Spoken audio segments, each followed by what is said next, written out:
Hey guys, Mike Healy here with another episode of the Cloud Investing Podcast. I am so excited for today's guest because I have known this crazy man for years. This is actually Bill Hoffmann, and Bill and I we've been friends for Bill, how long we've been friends? We've been Well, going how long you on. been married, Mike? How long you I've been been married? married. I'm actually, you know what? That's funny that you say that. Tomorrow is my anniversary. And how many And years is that? I'm pretty sure it's 28 years. So we've known Stacy and I've known each other for about 30 years. And you would have known me probably Just before you got married. before that. So you probably known me for 29 years now. Yeah. That's Wow. crazy. So Bill and I, that's what we've known each other for that long. And I've always admired Bill because he just doesn't sit still. Always been very successful in every business venture that I've seen him in. Completely thinks out of the box. And I'm telling you guys, you're going to get a lot out of this interview today. Obviously, this is stuff that we're talking about with the data center things. We're going to probably cover a few other things. But Bill, it is a pleasure to have you on here. Why don't you take us a minute or so, introduce yourself, tell us your background, and then I'll start throwing questions directly at you. You got it. Well, thank you very much, Mike, first for inviting me to be on this, right? So 41 years. I know I might not look like I'm that old, but at 62, I've been involved in this direct sales or relationship marketing or multi-level market, whatever you want to call it. I don't really care. Bottom line, for 41 years. And just a little advice I tell everybody, find something you're passionate about and go after it. I love multiple streams of income, especially passive ones, something we're going to talk about in a little bit here. But you got to find something that you're really passionate about and go after it. And that builds your foundation. And then you can do lots of different things and make incomes from all kinds of stuff, right? So I live here in Naples, Florida, born and raised in the Toledo, Ohio area.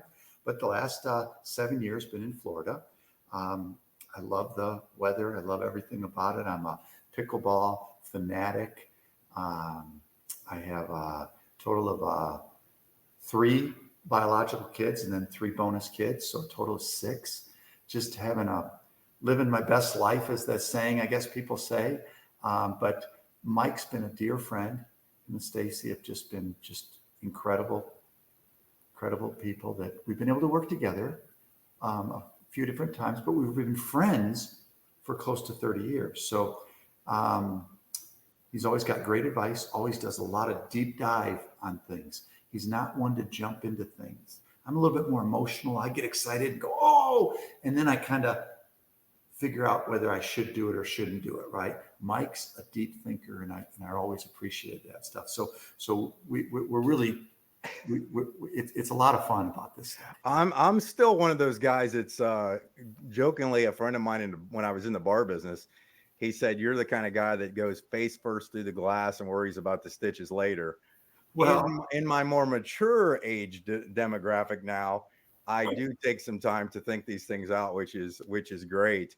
But we've had, I think what's been really nice, obviously about your friend, obviously our friendships have been great, but just the information I've been able to glean from you over the years of the diversity of things that you've been into financially that have been amazing. Like I've watched you launch companies. I've watched you, public speak. I've seen you get involved in crypto. I've seen you, invest in what we're going to talk about today in data centers and just different things. And it's been amazing just to see, somebody that you admire for doing those things because you just see that they don't stop.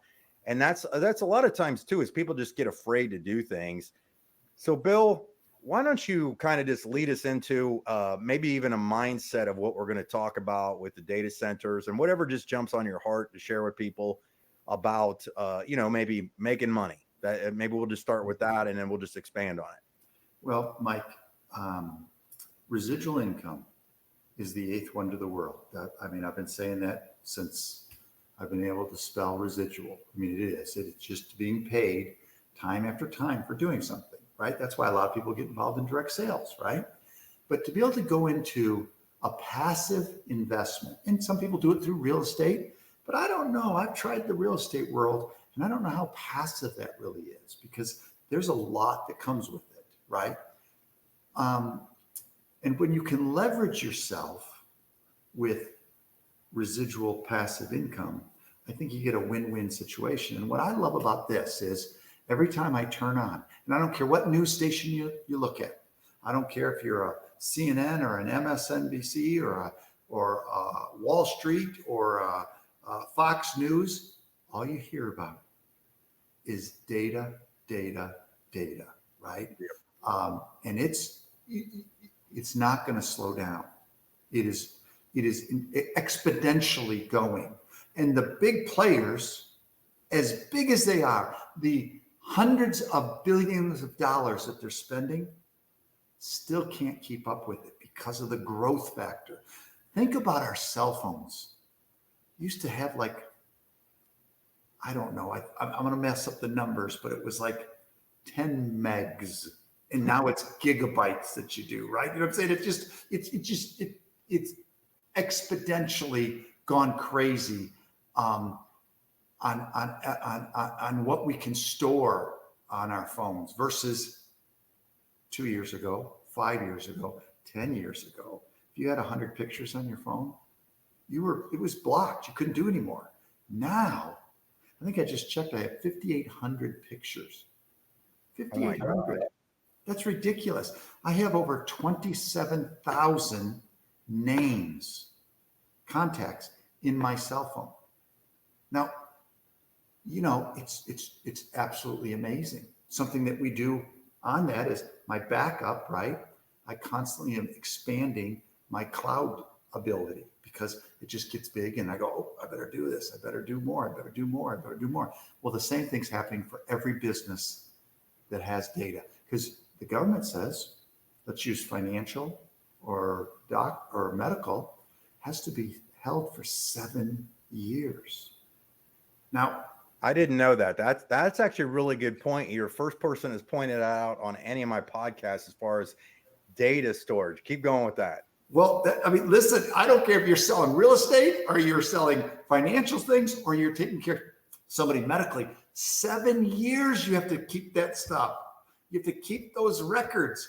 Well, okay, you can either have a room full of files or you put it on your data. You digitally store it. That's the way to do it. So hospitals are growing.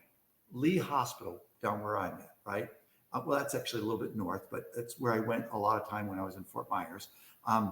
They actually have 2 data centers outside of the hospital for all the data that they have. And it just keeps growing. So the bottom line is, and then now AI is, making the storage thing exponentially go again. And all the experts are saying it. Mr. Wonderful, he's investing in it like crazy. He's actually made that a part of his portfolio to invest in those things.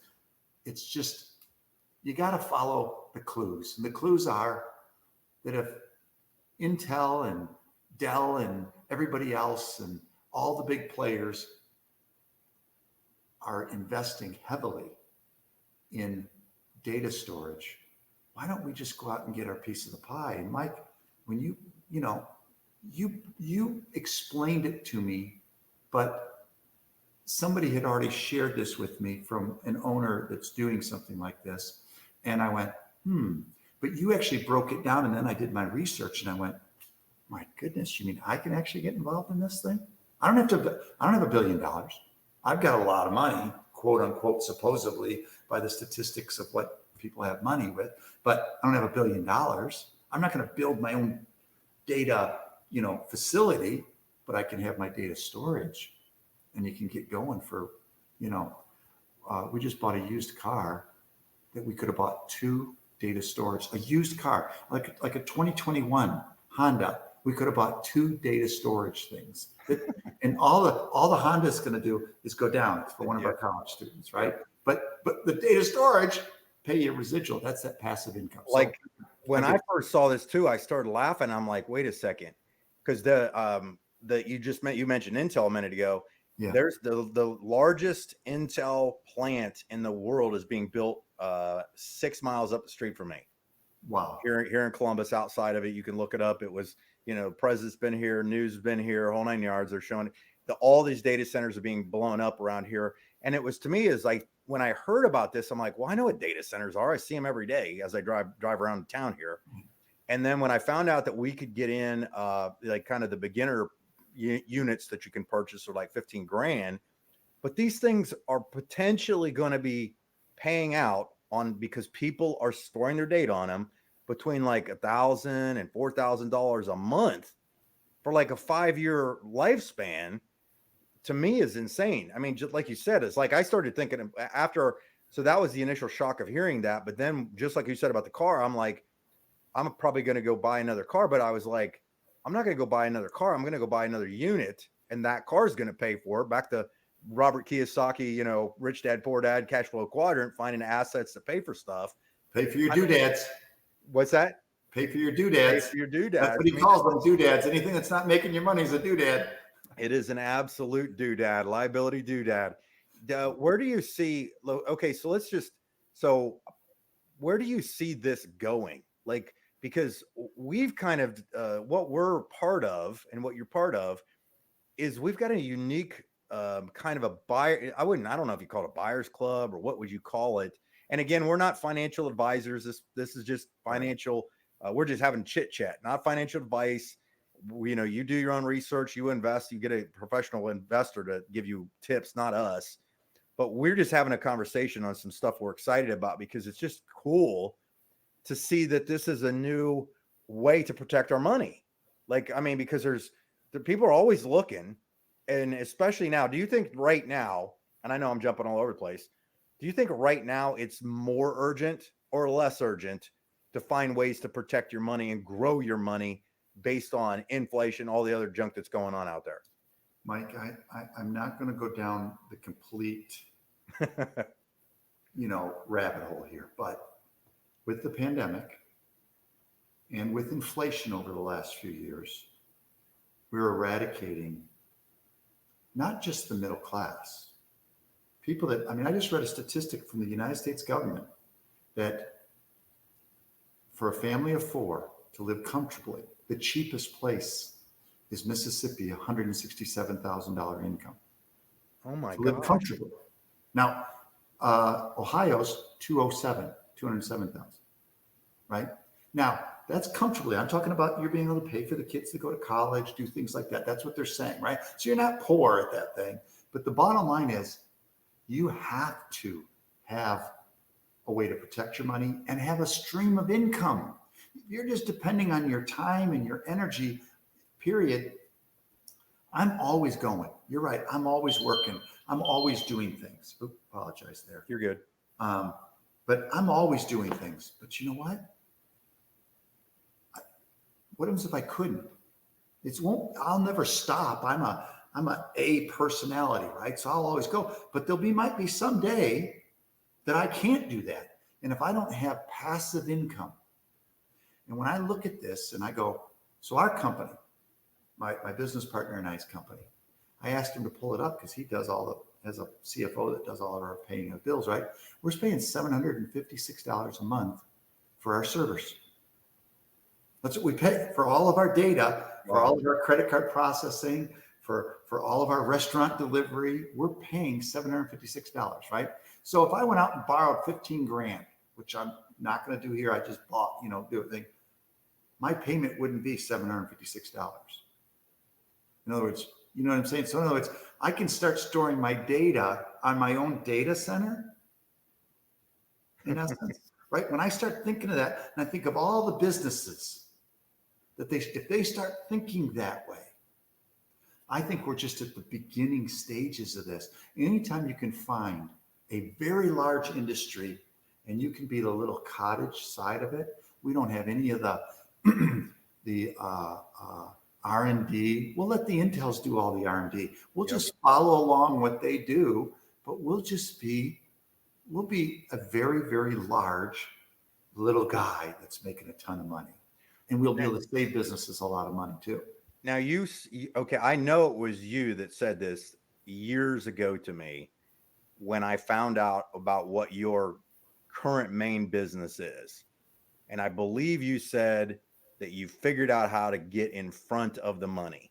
Get in front of the money. Get in between the money, between when the customer and the money. If you can get in between there and my processing business, so most businesses that I have tied to it all tie around, all are grouped around my restaurant delivery business, all because of the processing side, right? Right. This business, I look at it this way and I go, so let's say I went out there and hustled up 100 companies to use for the data. You know, I just went to Qdoba, who's one of my clients, right? Said, where do you store your data? And they go, oh, well, we do this. And I go, well, so I can cut your costs by 40%. And they go, yes, right? And they start storing their data. Well, I'm in between their money, right? I'm getting paid before anything else. And so if you can get in between the money, you can give them great value. We're not taking advantage of them. And I believe the studies I've seen and the numbers I've seen, we're going to save companies money. So if they're charged X amount, we're going to be able to charge about, 30, 40% cheaper. That's a good thing, because we don't have all that overhead, right? So, and people are, in today's economy, businesses, we're dealing with a company right now. I won't mention their name because they aren't a part of your podcast here and that, but this company does hundreds of millions of dollars a year in business. They're only 7 years old. Hundreds of millions. I'm talking about, they'll probably hit $1 billion by the end of next year. All they do is cost segregation. All they do is go into businesses and say, hey, how much you paying for your insurance? How much you paying for your data? They love this idea of the data. How much you paying for this? How much you paying for that? And then they don't charge them anything. They go and they lower their prices down there. And they're these young guys, these technical wizards that all graduated from Princeton and Stanford and MIT and stuff. And they just do this stuff. And they're working with the biggest of the biggest companies. And they come to us because we handle the processing then for many of those companies. We just got Simon Malls, the largest mall builder in the United States, for their online. We just got their business because of that, because they looked at it and they're spending, you're costing you this much, we can get you to this much, and it goes through us, right? And they get a small little referral fee for it, right? Bottom line is, businesses are looking for ways to lower their costs. And we've got a solution for them. But we're really here to talk to people that might be interested in spending 15 grand or 30 grand or 150 grand. How many do you want, right? Maybe you start out with one, and 6 months later you're making, I forget the exact numbers. I did it based on if I'm making an extra $1,000 a month, right? And we all know that you could make as much as $6,000 a month, right? Mm-hmm. As it fills up, that's the number. So how many do you want? If one tastes good, maybe you want another one, and then another one, and then another one. But it's not going away. That's all I know. And that's passive income. And that's what's so amazing is some of the stuff I've had to do in the past to create a kind of residual income. And I mean, I know you've heard me say this before, but I remember because you said residual, passive. I remember years ago, the first time, because I was not taught any of this in school. I didn't go to college. And I went and saw something and I came home. I told my dad, I was so excited. There was this company that had residential income, and he kind of laughed and he goes, you mean residual? I go, I think they got that too. And I had to understand what residual meant, doing something today, but you continue to get paid again and again. Right. And I've mentioned this on a few of the podcasts about the ESB&I, the 4 quadrants that, the cash flow quadrant Kiyosaki talks about. And it's now with this thing right here, to me, this seems like one of the smartest ways to get started in that I quadrant, because it's not like I was literally thinking about getting another couple rental properties with some of the cash flow that I was, wondered what I should do with it, because I'm looking at a bunch of things. And I'm like, this one just makes more sense with less headache, like you said a little bit ago. Yeah, no tenants, no thing. And the company that we're using, which I love, they take care of all the infrastructure, the day-to-day things that there's, and they've got double and triple redundancy built in. So I mean, everything works just the way the Intel one does. But, so let's talk about that. The largest investment in the United States, I don't know if it's the world, but it's being made right down the street, 6 miles from you. How much does that make you, Mike? See, we can talk about it, but it doesn't make you a penny, right? I mean, all it did was probably raise your taxes on your house bill, right? Because you have no idea. Like they're tearing up the roads, right? Like it's crazy, right? So when you look at it from that standpoint, how do we get involved? I guess you could buy Intel stock, but you know what? A $15,000 investment in Intel stock has no way a chance of paying me $6,000 a month. It just doesn't. And let's put that into a year's standpoint, right? That is $72,000 a year. If you get 5 years out on that, right? And some of these will last way longer than 5, but what they're guaranteed is a 5-year. They're saying that's the minimum life expectancy of these things. And then they get replaced. And guess what? That means you got to write the thing off too, by the way. Yes. You got to write it off. Now, how powerful is that? And there's all kinds of things. Mike and I, again, aren't financial advisors, but there's ways to then take that money. The best advice I'd ever got was from somebody that told me, Bill, take that, like anybody that's going to do this isn't depending on that $6,000 a month. They're doing it as an investment aspect, right? Yeah. You should take that $6,000 and reinvest it. That's what I would say. You're making $6,000 a month on the thing. In 2.5 months, you should buy another server. And in 2.5 months more, you should buy another server. And in 2.5 months later, you should buy another server. And then you've got passive income coming in, because you have to ask yourself just a couple questions. Is data going to go away? Is the need for servers for the data going to go away? It isn't. It's not. So, and we don't have to understand all this stuff. I don't understand how it stores all that stuff on there. I don't have to understand that. But I know I pay for it. Yep. I just want to get in between the money from where I'm paying. That's all it. You got to do is get between the money and the people.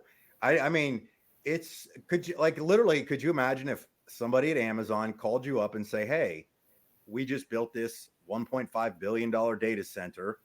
Would you like to buy some of the units inside of it? And we'll pay you as people get their data stored on it. Who wouldn't do that? Like at this point in their, in thinking the logic of it. And that's what's, literally the more I'm studying this, the more excited I'm getting, because it's becoming more and more evident of what I now have my hands on. Those are the conversations that have been popping up like crazy now with the people that I've been interviewing on the podcast, people like yourself, listening to some of the other things when they're having like private conference calls with, the owners, some of the people that are involved. It's so exciting because you can literally, set yourself up like for, get your family going, get, things like that. It's just mind boggling in a great way. Mike, I look at this from a standpoint of, because we've been in this space of selling, I guess, for a long time. We get pitched every single day. At least it seems like it's every day for me. And somebody called me up about this brand new crypto something, and I'm going, and I'm a believer in crypto. So I'm not one of these skeptics that doesn't think, the cat's out of the bag for crypto, right? I have a debit card that's tied to my crypto account, right? So I'm full-fledged crypto maniac, right? But the risk factor of just throwing 15 grand into something, hoping, when I look at over the last 5 years, I've done very well on your mainstay ones. I'm talking about the Bitcoins, the Ethereum, things like that, and a couple other ones, right? But I've thrown 15 grand away, I'd say at least 5 times, where now that unbelievable, gonna happen crypto deal is now no longer either around or it's nothing, right? Right. And I think when I look at this is such a no-brainer, and I don't want to simplify it to the what was that those books they used to do Oh, for computers for dummies. dummies and stuff like that. Yeah, investing for dummies. If you're an investor, if you're somebody that's investing in different things and you're not looking at data storage, I think you're making a mistake. I just think that you're making a mistake. And you don't have to be a fanatic like myself or what Mike's doing. You just got to say, does it make sense? And is it going to keep growing? All the experts, all the big companies are investing heavily in it. And all we got to do is follow their lead. And we get in between that money and the person, and away we go. So I don't see a downside in it. I've tried. I called up my financial advisor and he says, Bill, I want in. Because he knows, he goes, you know how much data we have? I mean, he's got 6 billion under his wealth management, right? And now granted, that's through big companies that have their own servers, but his own data that he has to store, he goes, I'm up around $1,500, $2,000 a month in data storage costs. Wow. And I go, you now he's my friend. I said, you'd be a fool not to do this. You'd be a fool not to. Because in 3 months, right? You know what I'm saying? You could just, it just doesn't make, it just makes too much sense. It does. Yeah. Well, Bill, that was perfect ending. We're gonna just close it down on that, because you summed it up in the last 2 minutes, probably even better than what we said the whole time, because it just makes logical sense. So you stay right there. I'm gonna say goodbye to everybody real quick, and we'll go here. So thanks again for joining me and Bill on this podcast. You can always reach out to one of us. Reach out to Bill if you're friends with him, you know him, you've seen him. Super professional. Will totally take care of you. Get you set up if you need that kind of thing. You can find him online easily. Just look up Bill Hoffmann. Again, all of these podcasts are on our I got a TikTok channel. I've got it on Instagram. I've got it on iTunes. I got it on Spotify. Make sure you watch, subscribe, listen. I got a YouTube channel on here just to kind of get it up to speed on here. But I really appreciate you guys being on here again and listening in. And thanks, and I'll see you on the next one.